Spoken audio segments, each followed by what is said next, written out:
시작하겠습니다. 우선 오늘 좀 얘기를 드리려고 하는 거는 이커머스 2022년도 이커머스 트렌드를 좀 공유를 드리려고 했고 발췌한 기사는 이렇습니다. 국내 기사도 있긴 한데 사실 국내 기사가 결국은 보통 뭐 영문 번역을 해오는 경우가 많더라고요. 그리고 사실 광고도 너무 많고 좀 부족한 부분들이 좀 많아서 일단 제가 이렇게 지금 기입을 했습니다. 그래서 총 20개 트렌드예요. 그래서 20개에 대해서 한 번에 오늘 다 짚다가는 너무 많을 것 같아서 10개, 10개 나눠서 좀 공유를 하려고 하고요. 오늘은 이렇게 10가지를 봐주시면 될 것 같습니다. 저도 영어가 친숙하지 않기 때문에 왼쪽, 오른쪽 이렇게 두 가지로 영문과 판을 놨고요. 그래서 그걸 가지고 쭉 설명을 드리면서 뭐 이런 게 요즘에 좀 트렌드라고 하더라. 그리고 실질적으로 뭐 얘기를 듣다가 요즘에 이런 걸로 또 현업에 쓰더라. 이런 얘기들을 좀 자유롭게 주시면 좋지 않을까 싶습니다. 예. 첫 번째로 그러면 넘어갈게요. 일단 먼저 저희가 알아야 될 거는 뭐 결국은 이커머스 트렌드라는 거고 크게 보면 이커머스 자체의 시장이 어, 한국 같은 경우는 뭐 아시겠지만 온라인 쇼핑의 모바일만 봐서 모바일 쇼핑은 당연히 비중이 증가하고 있고 그뿐만 아니라 커머스 자체 그 매출 자체의 등재가 어마어마하게 높아지고 있습니다. 특히 코로나 사태 이후로 한국뿐만 아니라 사실 글로벌 기준으로도 이커머스 자체 시장이 뭐 기존 오프라인을 대체를 하고 있고 오히려 오프라인을 넘어서는 형태로 되고 있기 때문에 앞으로도 점점 커질 시장이다라는 게 주요 포인트이고 그에 따라서 저희가 이커머스 트렌드가 어떻게 지금 될지를 한 번 더 생각해보는 기회가 되면 좋을 것 같아요. 첫 번째로 얘기를 드릴 거는 이제 음성 검색의 보급 증가입니다. 음성 검색에 대해서 뭐 보급이 증가한다는 첫 번째 트렌드이고, 저희가 기존에 뭐 음성 검색이라고 해봤자, 뭐 어떤 구글 번역을 하거나 어떤 뭐 고객센터에서 뭐 좀 더 편하게 말하기 위해서 마이크를 켜고 마이크로 대충 얘기하면 번역이 돼서 질문하고 뭐 챗봇에 답변해주고 이런 형태가 있었는데 이제 어쨌든 미래 트렌드는 저희가 텍스트보다는 이미지보다는 보이스 뭐 이런 형태이기 때문에 음성을 통한 검색, 구매가 점점 더 많아질 거다라는 게 결론적으로는 주요 포인트이고 뭐 이쪽에서 얘기하는 거는 실질적으로 최초에는 뭐 구매까지 검색을 통해서 검색과 뭐 음성을 통해서 구매까지 이루어지기는 좀 어려운 부분들이 많기 때문에 좀 간단하게 매핑할 수 있는 정보들부터 먼저 해보면 좋지 않을까라는 얘기를 하고 있습니다. 그래서 저희가 이걸 좀 사례를 좀 보자 했을 때, 꼭 뭐 모바일 디바이스로 한정 지을 필요는 없기 때문에, 저희 뭐 기가진이를 KT에서 하는 것처럼 아마존에서 이제 알렉사라는 거를 미안해요. 잘 이해하지 못했어요. 이게 음성 인식 기능을 끕니다. 껐습니다. 예. 기가진이가 답변을 하네요. 예. 그래서 알렉사라는 게 이제 아마존에서 제공하는 인공지능 스피커죠. 그래서 알렉사를 통해서 밑에 보는 것처럼 뭐 알렉사 뭐 베스트 헤어 브러쉬를 찾아줘 아니면 뭐 재구매를 해줘 어떤 게 좋아 이런 것들을 음성을 통해서 좀 더 쉽게 할 수 있고 뭐 그 안에는 다양한 AI 기술이나 아니면 빅데이터가 있겠지만 어쨌든 우리가 이전과 다르게 단순 음성을 통해서도 구매나 아니면 여러 정보들을 얻을 수 있는 단계까지 왔다라는 부분이 사실은 하나의 트렌드이고 그건 나아가서는 커머스의 큰 판도도 좀 바꿀 수 있을 만한 트렌드가 아닐까라는 부분이 있을 것 같습니다. 그래서 뭐 보면 쉽게 뭐 구글에서 그 음성 검색을 했을 때뭐 사용자가 음성으로 어떤 노이즈를 얘기를 하면 필터링을 하고 분석을 하고 그 다음에 그거에 대한 패턴을 찾아서 검색 결과를 보여줘서 한다든지 뭐 저희가 이렇게 뭐 구글의 아마 어떤 챗봇이나 이런 것 같은데 뭐 저희가 보이스 인터랙션이 SEO에 어떤 임팩트를 줘? 라고 음성으로 이제 얘기를 했을 때 이거를 정확한 문장으로 보여주고 그거에 따른 구글의 검색 결과를 이렇게 보여준다.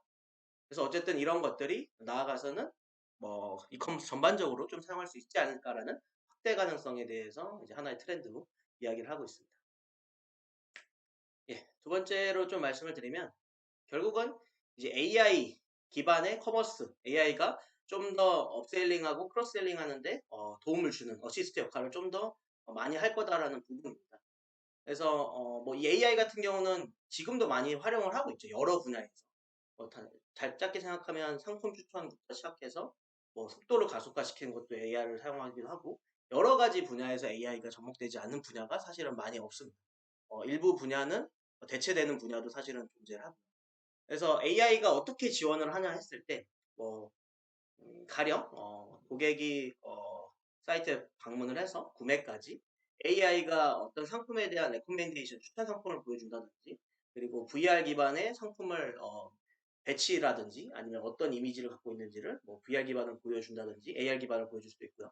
그래서 이런 형태라든지, 그리고 챗봇을 통해서 구매를 조금 더 주저할 때 안내를 해준다든지, 이런 쿠폰을 지급한다든지, 이런 여러 가지의 형태에 대해서 AI가 서포트를 할 수 있다라는 부분들이 이미 알고 계시지만 앞으로 좀 더 확대될 트렌드 중에 하나라고 볼 수 있을 것 같습니다. 그래서 예시를 보면 뭐 쉽게 생각하면 보시면 좌측에 저희가 아마 이제 개인화 추천인 거죠. 내가 이 고객이 갖고 있는 기존의 고객 구매 패턴 또는 뭐 성향 이런 것들을 기반으로 AI가 분석을 해서 그거에 알맞는 상품을 추천해 주는 게 사실은 요즘 뭐 흔하게 커머스 사이트에서 볼 수 있는 거고, 우측 같은 경우는 뭐 AI뿐만 아니라 다른 이미지 분석이나 여러 가지 기술 들어갔지만 나이키에서 제공하는 핏 서비스인데 사진으로 내 발을 찍으면 분석을 이미지에 대한 뭐 분석을 통해서 내 발 사이즈가 무엇인지 그 발 사이즈에 맞는 상품을 추천해주고 이런 여러 가지의 형태를 AI가 서포트를 할 수 있다라는 부분들이 있습니다. 예. 그리고 다음으로 넘어가서 뭐 중간중간 얘기하다가 뭐 코멘트 하실 거 있으면 언제든지 얘기해 주세요. 다음은 이제 추가 지불을 주실 때 그냥 말 그대로 기존의 신용카드나 뭐 현금이나 이런 거 말고 어떤 새로운 페이먼트 타입에 대한 고려가 좀 필요하지 않을까? 뭐 작게는 저희가 같은 경우는 이전에 디지털 페이먼트에서 뭐 네이버페이, 카카오페이 이런 것들도 있겠지만 나아가서는 암호화폐 또는 비접촉 결제 이런 것들에 대한 부분도 이제 나아가서는 트렌드로 우리가 좀 생각을 해볼 필요가 있다라는 거죠. 그래서 가령 뭐 저희가 알다시피 아마존 고 다들 아시죠? 그래서 뭐 오프라인 스토어에서 아마존의 어플만 깔고 있으면 접촉으로 그냥 지나가면서 스캔하면서 이게 자동으로 내가 연동되어 있는 어플리케이션 신용카드 정보로 결제가 되고 뭐 판매원이나 별도의 뭐 접촉 필요 없다라는 이러한 것들도 기본적으로 아마존에서 운영을 하고 있고, 뭐 흔하게는 저희가 어떻게 보면 쿠페이도 이런 신용카드의 결제를 하는 데 있어서 복잡해진 그런 단계들을 그냥 단순히 결제하기만 눌렀을 때 심플하게 바로 결제할 수 있도록 이런 하나의 추가적인 향상된 고객의 그 경험을 제공할 수 있는 디지털 페이먼트 옵션을 제공해 준다라는 부분이 또 있을 것 같습니다. 여기까지는 조금 아마 다 인식을 하고 계신 거일 것 같고, 뭐 여기도 알 것 같은데 일전에 테슬라가 화폐 범위를 단순히 달러나 아니면 자국의 화폐가 아닌 비트코인이나 아니면 이런 암호화폐 자체도 확대를 했었죠. 그래서 암호화폐에도 하나의 이제 결제 수단으로 각광받고 있음에 따라서 이러한 것도 하나의 결제 수단의 옵션이 될 수도 있다라는 부분이 된다라고 봐주시면 될 것 같아요. 그리고 이제 하나는 제가 유튜브 영상을 간단하게 보여드릴 건데, 아마존에서 최근에 이제 서비스를 하나 발표를 했습니다. 어떤 서비스인지 일단 한번 보시고 하면 좋을 것 같아요. 아마존 원이라는 서비스 있고, You really gotta hand it to Amazon. Will you be paying with your palm today? For trying to put the future of payment 보시면 right in the palm of your 손으로 이제 스캔을 합니다. 그래서 사람의 정맥이나 이런 지문 이런 것들을 스캔을 하면 등록을 한 다음에요. 그리고 처음에는 그 등록된 이 맞는 손에 따른 어떤 카드로 결제하신지를 최초 등록을 1회 합니다. 그러면 내 손에 어떤 카드가 등록이 되겠죠. 그리고 나서 이후에는 어떤 상품을 집고 나서 뭐 그냥 손만 갖다 대면 결제가 되고, 이런 서비스를 최근에 아마존이 공개를 했습니다. 서비스 네임은 아마존 원이라고 하고요. 별건 없을 것 같고.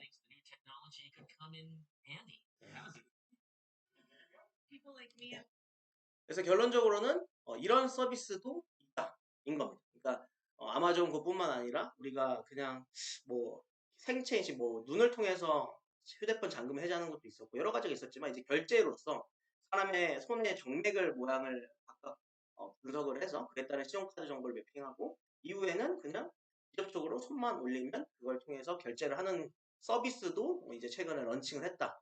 이런 여러 가지 디지털 페이먼트에 대한 옵션을 고객한테 제공을 해야 되고, 그 옵션은 다양한 화폐 수단과 보다 편리한 수단이어야 된다라는 게 이제 고객들이 합습하고 있는 현 상황이다라고 봐주시면 될 것 같습니다. 그리고 이제 두 번째는 이제 구매에 대해서 보다 시각화하는 증강 형식 AR에 대한 부분인데, 뭐 요거는 예시를 보면서 좀 말씀을 드리면, 저희가 이제 어떤 사이트를 들어가서 단순 이미지로 보았을 때, 뭐 의류 같은 경우는 이 의류가 나한테 맞을까 정말? 아니면 이 가전제품이 우리 집에 위치했을 때 정말 적절한 가전제품이고 좀 잘 우리 집의 컨셉과 맞을까? 이런 부분이 항상 고민이 되죠. 특히 뭐 비싼 걸 할 때. 이런 것들을 온라인상에서 해소를 어느 정도 할 수 있다라는 부분인 겁니다. 보시는 것처럼 뭐 사전에 우리 집의 인테리어 컨셉에 이 우리가 구매하려는 상품을 배치해 봄으로써 우리 집에 맞는 컨셉인 것 같은데 이런 것들을 보다 시각적으로 보여줄 수 있다는 거죠. 그래서 이것도 이미 많이 활용을 하고 있지만 보다 더 이제 활용을 할 수 있는 부분이고, 뭐 이것뿐만 아니라 이제 오프라인 점포 같은 경우도 내가 굳이 방문을 하지 않더라도 이런 AR 기술을 통해서 이런 점포에 어디에 어떤 위치에 뭐 어떤 상품이 존재하고 그걸 통해서 그냥 바로 구매할 수도 있고 여러 가지 확대가 가능한 기술인 거죠. 네, 그렇게 봐주시면 될 것 같습니다. 그리고 이제 다섯 번째 같은 경우는 뭐 이게 조금 좀 애매하긴 한데 이 얘기가, 그러니까 결국은 더 모바일 쇼핑을 좀 더 스마트하게 제공한다 이런 겁니다. 근데 여기서 좀 한정 지었던 건 뭐냐면 조금 좀 지역적으로 얘기를 한 것 같긴 해요. 그래서 오프라인 소매 업체에서 오프라인 그 매장에 방문한 고객이 휴대폰 전화를 보는 것을 일반 점주들은 좋아하지 않죠. 근데 이게 꼭 이렇게만 생각할 것이 아니라 GPS 기반으로 우리가 서비스를 제공함으로써 오프라인 점포에 방문했지만 구매는 온라인으로 좀 더 쉽게 하고 그 매출이 뭐 오프라인으로 통하게끔 하고 좀 더 스마트한 모바일 쇼핑 도구를 제공해야 된다. 뭐 이런 것들입니다. 그래서 이게 뭐 옴니채널의 일환이라고 볼 수도 있을 것 같은데, 그래서 요건 사례를 제가 이게 적절할지 모르겠는데 좀 제가 자주 이용하는 서비스 어플리케이션을 좀 공유를 드리자면, 저는 와인을 살 때 제가 와인을 잘 모르잖아요. 그래서 항상 와인 매장에 가면 이 비비노라는 어플을 통해서 이렇게 스캔을 해요. 그러면 이미지를 통해서 이 와인이 바로 이렇게 상품 디테일로 갑니다. 그래서 이 와인의 평균 평점은 몇 점인지, 전 세계 평균 프라이스는 얼마인지, 뭐 어떤 정보들이 있는지를 알 수 있고, 그러면 제가 와인을 잘 모른다 할지라도 평점이 높다라고 하면 어느 정도 신뢰를 할 수 있고 그걸 통해서 구매한 구매 만족도가 되게 높은 거죠. 그래서 이러한 꼭 뭐 오프라인으로 한정 지을 수는 없겠지만 모바일에 쇼핑을 하는 데 있어서 보다 더 스마트한 좀 더 편리한 경험을 제공할 수 있는 형태의 여러 가지 것들이 제공이 되면 좋을 것 같다라는 부분으로 해석을 했습니다. 그리고 여섯 번째 같은 경우는 이제 구독 모델입니다. 그래서 저희가 최근 1, 2년 사이 좀 많이 트렌드가 바뀐 부분이기도 한데, 기존에는 회원 가입을 하고 회원에 대한 쿠폰이나 이런 혜택을 제공해서 구매를 했다면 어느 순간부터는 이 회원에 대해서 넷플릭스와 같이 구독하라는 특정 그룹으로 묶어서 이 회원들에게는 좀 더 나은 이 회원들 그룹을 위한 서비스를 제공했죠. 그 필두가 아마존 프라임이었고 지금은 네이버의 보시는 것처럼 멤버십, 플러스 멤버십, 뭐 롯데와우 클럽, 그래서 뭐 무료 배송이라든지 무료 반품이라든지 이런 서비스들을 제공을 하고 있습니다. 근데 여기서 사실은 구독 모델이 점점 성장을 하고 있고, 보시는 아마존 프라임도 점점 성장을 하고 있습니다. 근데 이걸 보면서 사실 제가 느꼈던 것 중에 하나는 이 전제 조건은 이 그룹 고객한테 제공할 수 있는 베네핏이 많아야 된다는 겁니다. 그게 되게 포인트라고 생각을 했고, 네이버 같은 경우는 당연히 네이버 포인트, 네이버 이런 것들에 대한 뿐만 아니라 뭐 웹툰, 여러 가지 티빙 이런 서비스를 묶어서 이들의 그룹에 대해서 다른 그룹과 그러니까 일반 고객과 차별을 둘 수 있을 정도의 서비스를 제공해야지 내가 월 단위로 결제를 하죠. 그래서 이게 사실은 되게 큰 포인트일 것 같고, 그렇기 때문에 큰 커머스 기업이 아닌 경우 또는 여러 가지 서비스를 제공을 해줄 수 없는 기업인 경우는 좀 쉽지 않은 모델이라고 보고 있습니다. 개인적으로. 그리고 이제 일곱 번째는 지속 가능성이죠. 어느 회사든 사실은 서스테너빌리티가 나옵니다. 우리가 혼자 사는 게 아니라 지구촌의 환경과 뭐 여러 가지 개발도상국들 이런 걸 생각을 해서 장기적인 관점에서 우리가 지속적인 성장과 뭐 이런 것들을 고려를 해야 된다. 이건 단순히 환경단체의 역할이 아니라 기업과 개인도 이걸 생각하면서 우리가 살아야 된다라는 게 사실 되게 많이 대두가 되고 있는 부분이죠. 그래서 요거는 사실 앞으로도 계속 대두가 될 것 같습니다.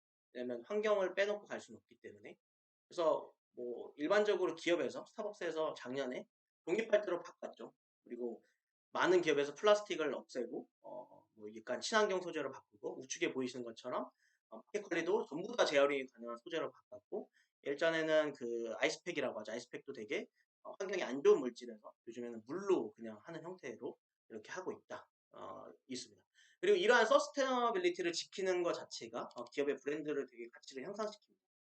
대표적인 기업으로 파타고니아라는 업체가 있죠. 의류 브랜드가 있어서 이 업체는 지구의 환경에 되게 생각을 많이 하고 의류 소재 자체도 되게 재활용성으로 높은 걸 형성하고 있는 것들을 씁니다. 근데 이 기업의 제품이 비쌈에도 불구하고 많은 고객이 계속 찾고 있고 되게 기업의 이미지는 좋고 그리고 점점 더 성장하고 있습니다. 그래서 기업의 성장에 있어서 앞으로 서스테너빌리티를 떼놓을 수 없고 고객 역시도 같은 가격과 같은 거라면 좀 더 환경에 친화적인 것들을 선호한다라는 트렌드가 있다라는 걸 좀 보면 좋을 것 같습니다. 그리고 8번 같은 경우는 다채널 고객 지원인데 이건 솔직히 조금 애매하긴 해요. 저는 공감을 좀 못하는 부분도 있긴 한데 다채널이라는 게 이제 여기서 보면 고객이 어떤 질문을 했을 때 내가 라이브 채팅이나 뭐 전화 통화를 선호하는 사람도 있고 이메일을 선호하는 사람도 있고 문자 메시지를 선호하는 사람도 있다. 그래서 고객이 접근할 수 있는 고객센터 관점에서의 채널을 다채널 하는 것도 하나가 다채널인 거고 뿐만 아니라 고객한테 노출되는 것도 단순히 내 사이트에서 노출하는 것이 아니라 네이버나 SS나 이런 다채널에 대해서 노출하는 것도 어떻게 보면 고객이 좀 더 내 상품을 접근하는데 로드를 줄일 수 있는 리드 타임을 줄일 수 있는 것들이 된다라고 볼 수 있을 것 같습니다. 요거를 좀 참고를 하시면 옴니 채널과 멀티 채널, 다채널을 좀 구분을 해야 될 것 같아요. 멀티 채널은 어떤 뭐 고객의 서비스든 채널이든 채널의 그냥 확대를 의미합니다.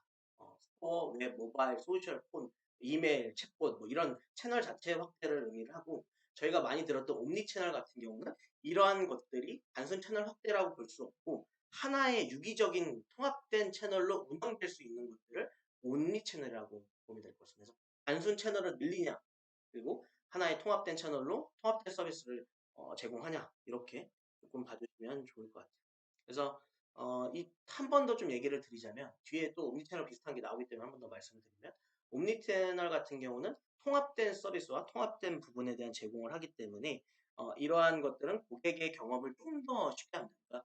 그러니까 A라는 곳의 채널에서 물어본 질문이 B라는 곳에서도 같은 히로스토리와 같은 내용을 가지고 다시 물어볼 수도 있고 근데 멀티 채널은 단순히 A와 B는 분리되어 있거든요. 단순히 노출할 수 있는 부분들을 많이 한 거기 때문에 옴니 채널은 고객 관점이라면 멀티 채널은 고객의 참여를 좀 더 촉진시키는 거고 옴니 채널은 커스터머의 그 중심이라면 멀티 채널은 채널에 대한 중심이라고 볼 수 있을 것 같고 옴니 채널은 고객 지원에 대한 서포트 퀄리티를 올리는 거라면 이제 멀티 채널 같은 경우는 채널의 퀄리티를 올리고 채널에 대한 퀄티티 장을 늘리는 거라고 보시면 될 것 같습니다. 그래서 두 개의 차이점을 조금 한번 생각을 해주시면 좋을 것 같아요. 그리고 이제 아홉 번째는 향상된 유통, 그러니까 이행객인데 결론은 이제 빨리 구매, 그러니까 물류망에 대한 부분들이라고 봐주시면 될 것 같습니다. 그래서 좀 더 빠르게 배송을 받고 싶어하는 고객은 당연히 니즈가 있고 이미 많이 새벽 배송이나 이런 것들을 학습을 많이 했죠. 그래서 이 시점에서는 뭐 2, 3일이라는 배송은 되게 오래 걸리는 배송이라고 저희가 생각을 했죠. 불과 5년 전만 해도 엄청 빠른 배송이었다라고 느껴졌음에도 불구하고 그래서 다양한 부분이 나오죠. 뭐 택배 파업도 있고 이러지만 그러니까 요즘에 보시면 새벽 배송 저희가 새벽 배송의 규모가 지금 불과 몇 년 사이에 몇백 몇십 배죠 몇백 배죠. 그래서 배송의 리드 타임 자체가 2, 3일이 아니라 하루 뭐 당일 이러지 않으면 뭔가 왜 이렇게 늦게 오지라는 생각을 하고 당일 배송이 된다라고 하면 고객이 추가적인 비용을 내서라도 나는 그렇게 하고 싶다라는 니즈가 있고 그런 경험이 많이 누적되어 있다라는 게 되게 큰 포인트이고 이러한 것들을 위해서 여러 가지에 대한 앞으로 어, 개발이 될 건데 그 중에 하나 좀 공유를 드릴게 아마존이 사실 뭐 이커머스 모든 글로벌 이커머스 선두주자죠. 그래서 아마존에서 기획하고 있는 미래의 배송은 어떤지를 한번 좀 볼 것 같습니다. 같이 좀 보면 좋을 것 같아요. 뭐 이거는 기존에 아마 보셨을 것 같은데 예. Amazon is developing a service to use drones to safely deliver packages to customers 30 뭐 minutes 한국 같은 경우는 사실 It's called Prime Air. 빠르죠. 땅덩이가 We 작으니까. started a new 네, 미국 private 같은 trial 경우 for 땅덩이가 워낙 customers 넓고 of 다른 home 나라도 care 마찬가지이기 units. 때문에 이러한 고민들을 많이 하고 있죠. We completed our first 그래서 delivery. 고객이 Customers would 주문을 choose from a 했을 때 selection of thousands of items 배송 유형을 tucked away 선택할 in 수 있고 Prime Air 그 중에 fulfillment 나 좀 너무 빨리 받고 싶어요. 급해. 라고 했을 때는 We have been operating fulfillment centers for quite a while now, but this one is 빨리빨리 안 unlike 가지. all the rest. These modest-looking buildings contain innovative Prime Air 물류 technology. 창고를 자동화함으로써 Here's how it works. 출고에 대한 Moments after receiving 리드 the 타임을 order, 줄이고 an electric 그리고 powered 배송 Amazon 자체도 drone makes its way down 아마존 the 프라임을 위한 그러니까 특정 and then 고객 rises 그룹을 into the 위해서 sky with the customer's 드론을 package 통해서 on. 뭐 배송을 These drones 한다든지 are autonomous. 이러한 이제 Take off 배송 to land 형태도 더 이상 일회가 아니라는 점 이게 좀 주요점일 것 같습니다. below 400 feet. 그래서 Favorite biscuits. 네, 이거는 More 나중에 한번 customers over 보시면 80. 좋을 것 같아요. 결론은 그냥 배송을 좀 더 빠르게 하기 위해서 여러 가지 방법을 한다는 거죠. 물류 창고를 자동화시키고 그리고 최대한 오래 걸릴 만한 요소를 제거를 하고 어떤 고객은 당연히 더 늦게 받을 수도 있기 때문에 빨리 받고 싶어하는 고객에 대해서는 추가 비용 또는 구독 모델을 이미 이용하고 있는 고객에 한정해서 심지어는 드론 배송까지도 이제 앞으로는 먼 미래가 아니다. 물론 넘어야 될 규제나 이런 것들은 많겠지만 어쨌든 우리는 이러한 트렌드가 있다라는 생각을 꼭 해야 된다는 점인 거죠. 그리고 마지막으로는 이제 심리스 온라인 퍼체이스인데 뭐 원활한 온라인 구매. 그래서 여기서는 조금 지역적으로 또 얘기를 했어요. 심리스라는 게 사실은 우리 자사 사이트에 들어와서 결제까지 UI UX 관점에서 좀 더 빠르게 구매를 할 수 있도록 쿠팡처럼 엘퍼에서 바로 결제하면 이전에 결제 내역을 불러와서 그냥 결제를 시키는 것도 심리스 오프라인 퍼체이스이지만 여기서 이제 좀 얘기했던 부분들은 좀 소셜 미디어 같이 그러니까 다사몰에 들어오기 전에 외부에서 먼저 소셜 미디어나 이런 데에서 제품을 접할 때 거기서 직접적으로 바로 구매를 할 수 있는 이러한 것들이 고객 경험에 되게 향상을 하고 매출을 증대시키는 데 도움이 될 것 같다라는 얘기를 하고 있습니다. 그래서 이것도 좀 보시면 저희가 라이브 커머스 요즘 핫하죠. 라이브 커머스가 이제 보시면 지금 페이스북에 제공하고 있는 라이브 스트림인데 이러한 것들이 클릭을 했을 때 자사몰로 넘어올 필요 없이 그냥 여기서 구매되고 나중에 페이스북이랑 정산을 하면 고객 관점에서는 좀 더 심리스한 구매를 할 수 있지 않냐 이런 포인트를 얘기를 하고 있습니다. 그래서 뭐 이렇게 봐주시면 될 것 같고 소셜 미디어에 대한 얘기가 나와서 좀 말씀을 드리자면 이거는 사실 어떻게 보면 다채널이면서 멀티 채널인 거죠.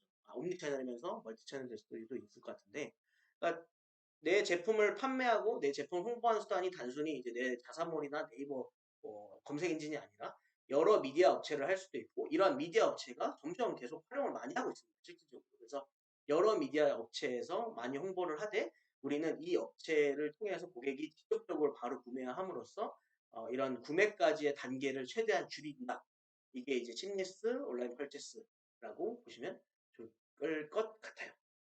그래서 이거는 그냥 참고하시면 이거는 조금 항상 저희가 생각을 해야 되는 게 어떤 거든 간에 이런 워드, 이런 텍스트보다는 이미지가 더 전달력이 있고 이미지보다는 비디오가 더 시각적이고 전달력이 있기 때문에 소셜 미디어도 그렇게 흐름적으로 변해왔고 그뿐만 아니라 커머스 플랫폼도 옛날에는 텍스트의 나열이었다면 어느 순간에 이미지가 좀 더 대두되면서 상품 상세의 이미지로 도배가 됐고 그걸 넘어서 어느 순간부터는 뭐 라이브 스트리밍이라든지 좀 더 입체적인 AR이라든지 이런 형태로 고객 관점에서는 학습을 하고 있고 이렇게 변해가고 있다는 게 되게 큰 포인트라고 볼 수 있을 것 같습니다.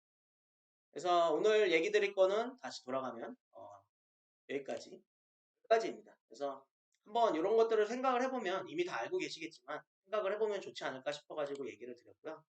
다음 주에는 11번부터 20번까지 그리고 제가 여기 없는 거를 또 하나 추가를 했습니다. 개인적으로 좀 트렌드를 생각하는 게 있어서 그렇게 나머지 11개는 다음 주 중에 또 얘기를 드릴 수 있도록 할게요. 여기까지 혹시 뭐 논의하고 싶거나 얘기하고 싶거나 그런 거 있으실까요? 내가 뭐 의견을 조금 얘기를 하면 이런 부분들 항상 그 MA부를 만들 때 사실 어느 정도 다소간에 좀 생각했던 부분들이 있거든요. 그래서 여기서 쭉 얘기를 많이 했는데 구매를 시각화하는 AR 기능은 실질적으로 그 내가 지금 일하는 곳에서 메타버스 얼라이언스라고 해서 요즘 정부에서 메타버스 쪽에다가 투자를 좀 많이 해요. 그래서 그 얼라이언스들끼리 모여가지고 어떤 플랫폼을 만들어내는 그런 부분들이 있어요. 그래서 내가 집어넣는 건 사실 그거예요. 최종적으로는 그 온라인 마케팅을 메타버스 내에서 하고, 그 다음에 그거를 뒤에 이제 백엔드에 있는 이커머스 플랫폼에 붙인다라는 쪽으로 해서 제안서가 된 게 있어요. 그리고 그거에 대한 협력은 뭐, 그, 전에 얘기를 했지만, 이거 뭐, 우리가 다른 회사가 뭐 할 수 있는 상황은 아니어서, FTP 쪽하고 같이 이제 개발을 하는 걸로 일단 얘기가 됐고, 그 채팅 쪽에 보내면, 채팅 쪽에 보면 이제 메시지, 그쪽에서 할 수 있는 이제 데모, 얘네들 이제 개발을 하고 있다고 얘기를 하더라고요. 그래서 데모 URL을 보냈어요. 그래서 뭐 형태가 다르지만 이런 메타버스들이 있다. 라는 부분들을 공유해 준 부분들이 있어요. 근데 내 개인적으로는 항상 이게 챌린지를 받는 얘기 중에 하나가 구매를 AI 기능을 집어넣었을 때 사실은 메타버스 내에다가는 물리적인 요소를 집어넣는 거거든. 근데 실제로 디지털 환경이 우리한테 유리한 거는 물리적인 환경을 없앴기 때문에 그거에 대한 생산성이 높아진다는 부분이거든요.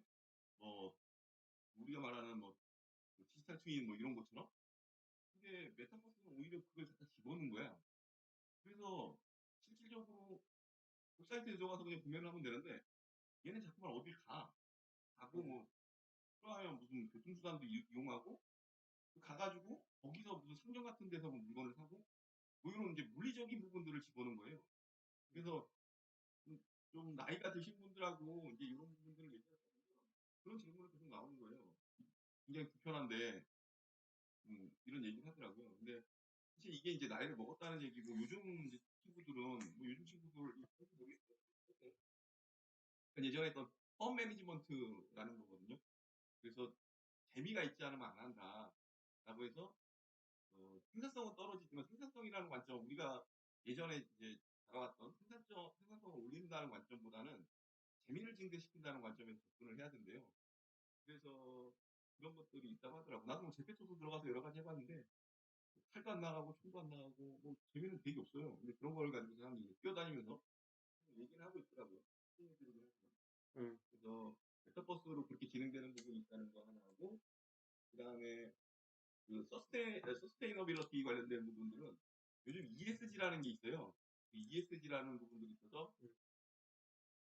이 부분이 그러니까 이게 이제 environment, social and governance인데 그래서 환경이라든지 사회 그리고 지배 구조에 대한 투명성이 없으면 일단 투자를 받을 수가 없는 그런 환경으로 바뀐다고 하더라고. 그 기업에다가 투자를 하지 않는다. 하기 때문에 지금 좀 규모가 큰 기업들은 실질적으로 ESG에 대해서 그 가이드라인을 준수하기 위해서 많은 부분 애를 쓴다고 하더라고. 근데 뭐 작은 회사들이야 뭐 큰 문제는 아니겠죠. 근데 사실 이제 좀 투자 받을 수 있는 그런 기회를 표출시킨다라는 부분들이 좀 강하게 좀 목표에 오는 것 같아요.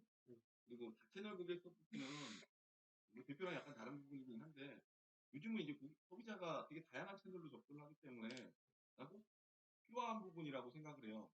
우리가 요즘 뭐 마케팅 많이 하고 있는 젠데스크가 사실상 이런 채널들을 모아가지고 하나면에다가 그런 것들을 다룰 수 있게끔 처리할 수 있게끔 제공해주는 솔루션들을 얘기하고 커스터머 센터라는 것들이 콘셉트 센터라는 식으로 이름이 바뀌고 있죠.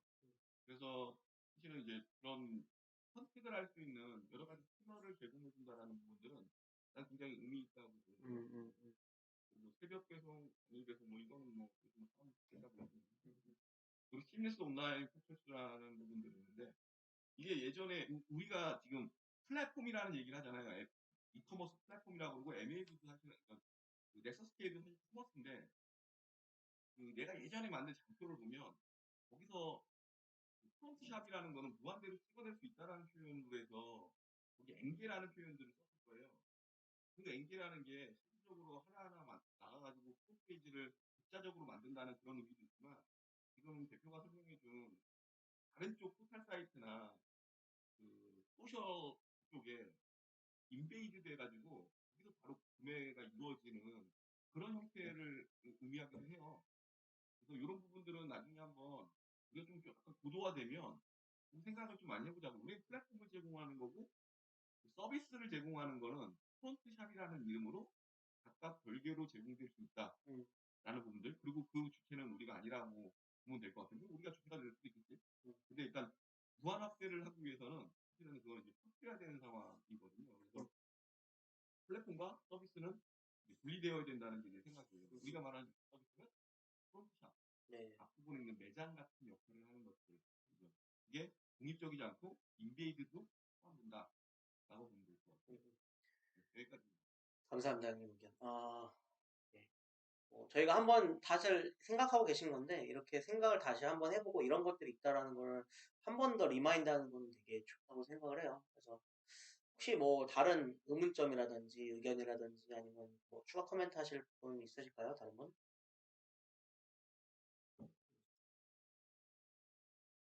나가신 건 아니죠? 그러면 예, 저는 발표는 여기까지 하고 2차는 다음 주에 진행하도록 할게요.